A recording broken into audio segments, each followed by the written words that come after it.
मोगाच्या भावान भयणो, जेजू आयज ह्या शतपतीच्या चाकराक बरो करता तें आमकां कितें दाखयता. जेजू आमकां दाखोवंक सोदता की देव आमच्या सगल्यांची मागणी आयकता.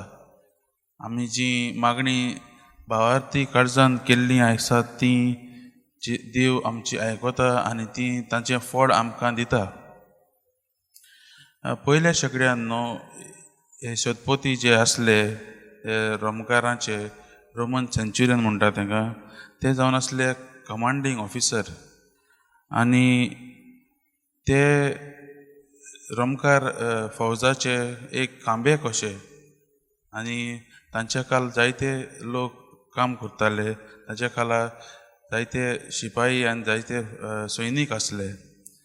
आनी आयच्या ह्या लोकाच्या शुभ वर्तमानांतल्यान आमकां गोमान येता की हो एक केरीत शतपती आयज आमी पळयतात तो जुदेवांक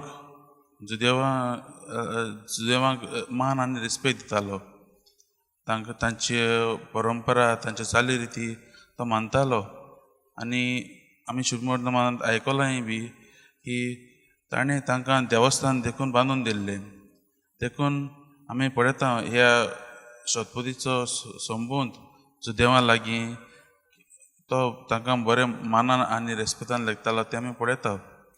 आनी आयज ह्या शतपतीच्या भावार्थाक पळोवन जेजू अजाप जाता. आनी कित्याक अजाप जाता काय तें आमी पळयया. पयलें म्हणल्यार रोमकार, तो शतपती रोमकार. आनी रोमकार हे जुदेवांचेर राज चलयताले. आनी तो जाणा एक कमांडींग ऑफिसर, एक सेंच्युरियन तो. आनी ताच्या खाला सेवे चाकरेक ताचे चाकर आसात. आनी आमी पळयतात ताचे सादो गूण, तो आपल्या चाकराक काळजी आसा. ताका आपलो चाकर बरो ना, ताका काळजी आसा. आनी तो ताचे लागीं येवंक काल्तिकायेन तो जुदेवां लागीं वता. आनी आमी जाणा की हे जुदेवांचेर चलयतले. पूण आज एक रोमकार शतपती जुदेवांचें काल्ती जावन जुदेवां लागीं एक आदार मागता. मोगाच्या भावान भयणो, दुसरें म्हणल्यार आमी पळयलां जुदेवांक तो मान आनी रेस्पेक्ट दितालो आनी देवस्थान देखून बांदून दिल्लें. तिसरें म्हणल्यार ताका दुसऱ्यांक कमांड दिवपाची ताका पदवी आसली. पूण आयच्या शुभ वर्तमानान आमी पळयता तो शतपती तो जाणा जेजूची पदवी आनी म्हजी पदवी दुसरीच म्हणून.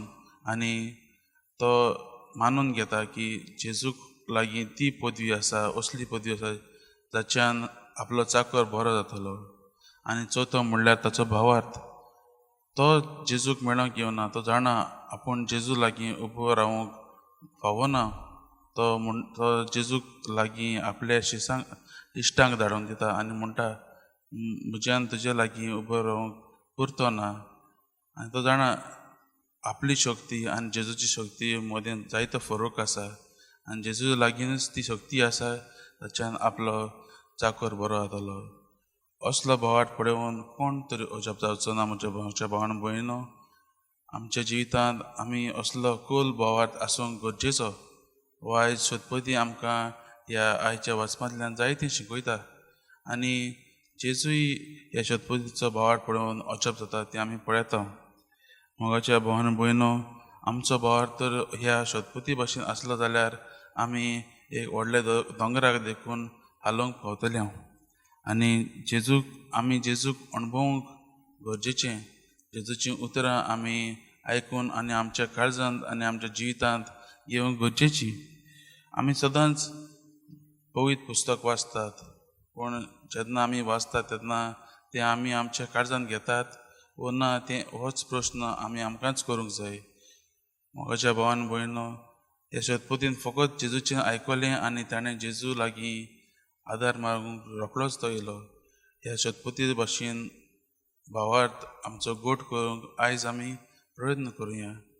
आनी आयच्या दिसा आमी नियाळ करता आसतना देवा लागीं कृपा मागुया की आमचो भावार्थ गोठ करूंक, जेजूचेच आमचो भावार्थ गोठ करूंक, ताच्याच पावलांनी चलूंक ताच्याच आदारान आमी मुखार वचूंक आमी प्रयत्न करुया.